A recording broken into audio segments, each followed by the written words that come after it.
Good evening, everybody. Vince Lee here. It is Wednesday, September 3rd, day 95 of this birthday quest, and I just got back from hanging with two awesome wind players from my IU days, including Mike from day 27 of this birthday quest. Lots of awesome folks with birthdays today, but after hanging out with two fierce wind players, it's appropriate that today's birthday quest theme is going out to another fierce wind player and a great buddy of mine, Nick.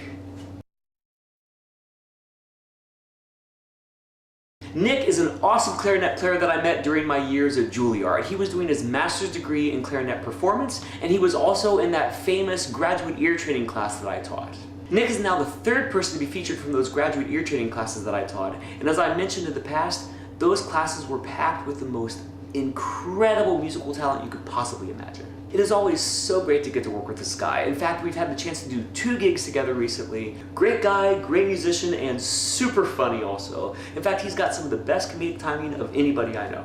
I use a really special quote as inspiration for Nick's birthday quest theme. In fact, I used one of the greatest clarinet solos in the entire orchestral repertory. The problem with this quote is that the opening melodic material of the solo isn't necessarily the most compelling stuff musically. If you watch my behind the scenes video number 1, which deals with what makes a great melody, this particular melody, the opening of this clarinet solo, lacks a lot of the features that I talk about that are important to make a great melody. But what makes a solo absolutely magical when it's performed are the harmonizations and the scoring underneath, which combined with the solo make it absolutely out of this world.